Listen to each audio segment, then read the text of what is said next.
आज हम पढ़ेंगे अध्याय 6, जिसमें मानव शरीर पर प्रभाव डालने वाले अपराधों के विषय में एक धारा है, जो धारा है 100 आपराधिक मानववध के बारे में हम पढ़ेंगे। ये बात करती है, इसका एक एक पॉइंट जो है, एक एक वर्ड बहुत इंपॉर्टेंट है, समझते हुए चलेंगे।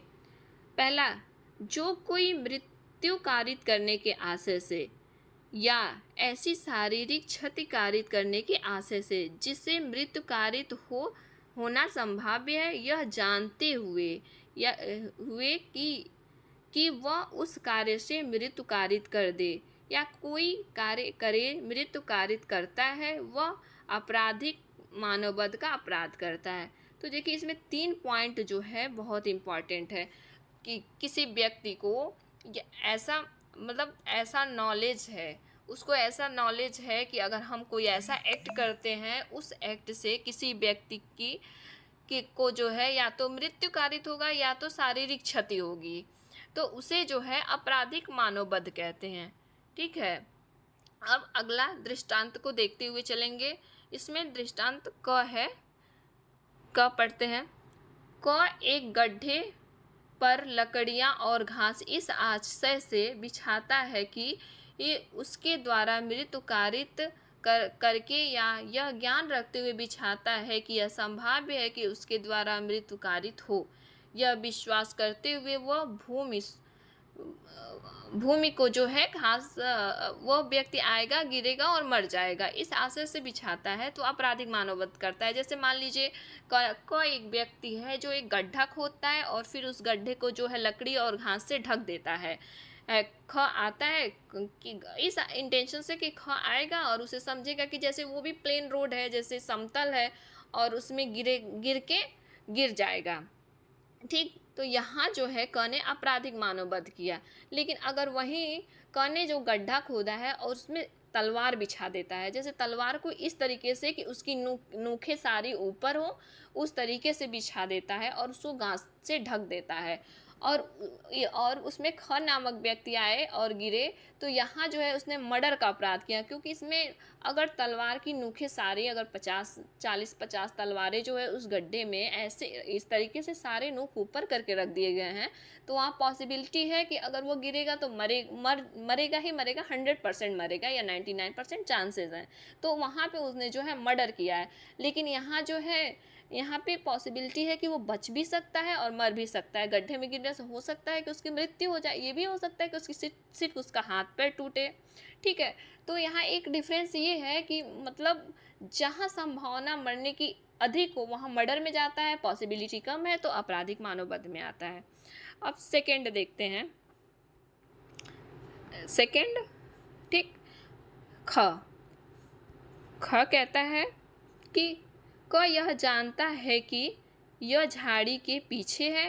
यह नहीं जानता है कि यह की मृत्यु करने के आशय से, यह जानते हुए कि उससे यह की मृत्यु कारित होना संभाव्य है, यह को उस झाड़ी पर गोली चलाने के लिए उत्प्रेरित करता है। ख गोली चलाता है और यह को मार डालता है। यहाँ यह हो सकता है कि यह किसी भी अपराध का दोषी न हो, किंतु कौन ने आपराधिक मानववध किया, ऐसे समझते हैं। जैसे मान लीजिए ए और बी, दो व्यक्ति एक साथ हैं। बी को यह पता है कि झाड़ी के पीछे जेड नामक व्यक्ति छिपा हुआ है और ए के हाथ में बंदूक है। ए को इसके बारे में कोई जानकारी नहीं है। बी बोलता है कि ऐसा है, तुम झाड़ी पे गोली चलाओ।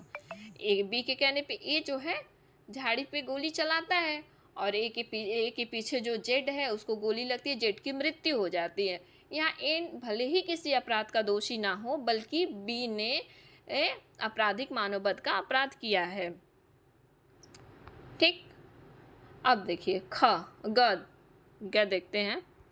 ग कहता है को एक मुर्गे को मार डालने और उसे चुरा लेने के आशय से उस पर गोली चलाकर ख को जो एक झाड़ी के पीछे है मार डालता है, किंतु को यह नहीं जानता था कि ख वहाँ खड़ा है।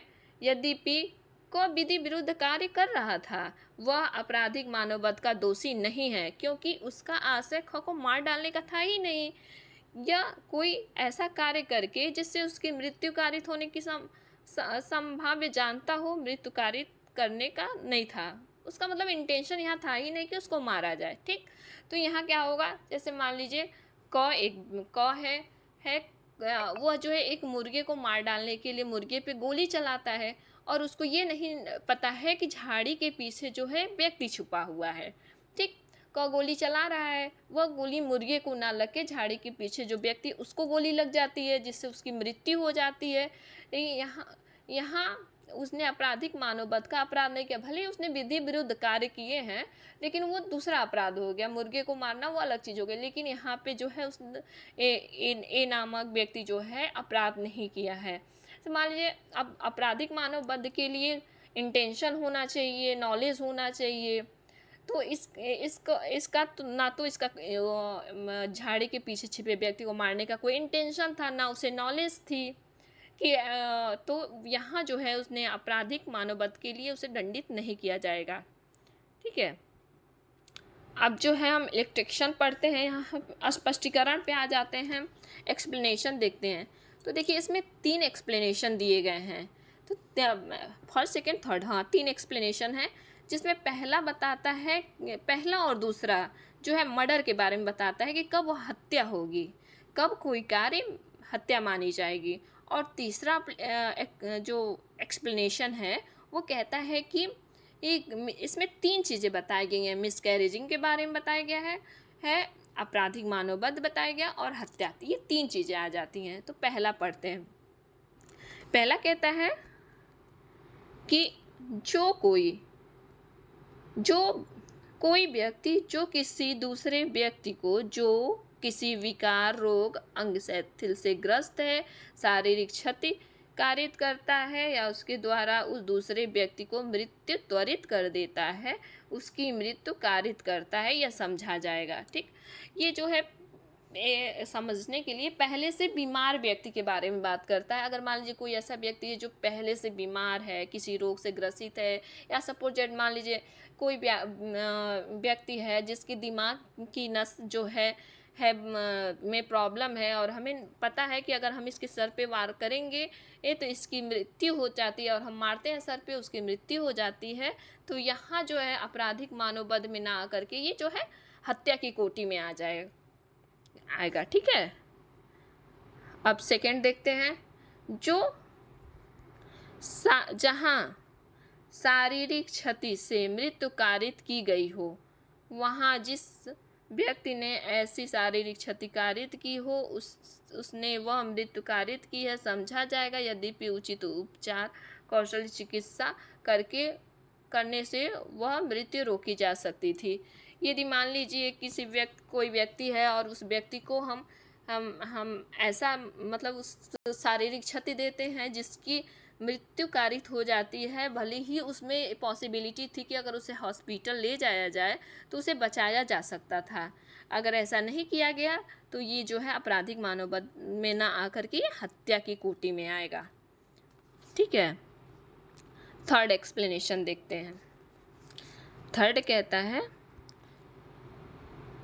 कि माँ के गर्भ में स्थित किसी शिशु की मृत्यु कारित करना या वध नहीं है, आपराधिक मानववध। यदि माँ के गर्भ में कोई शिशु पल रहा है, उसकी मृत्यु कारित करते हैं तो वो आपराधिक मानववध नहीं है। हाँ, वो सही बात है, वो कॉज ऑफ मिसकैरेजिंग हो जाएगा, वो जो है गर्भपात का मामला हो जाएगा।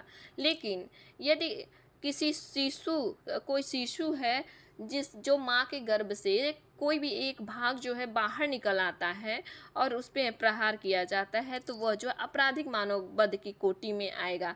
लेकिन जहाँ वह शिशु पूरा शरीर बाहर आ जाता है और जन्म लेने के बाद उस पे हमला किया, उसे मारा जाता है, तो वो जो है हत्या की कोटि में आएगा। ये जो है आपका आपराधिक मानववध कंप्लीट होता है यहीं पे।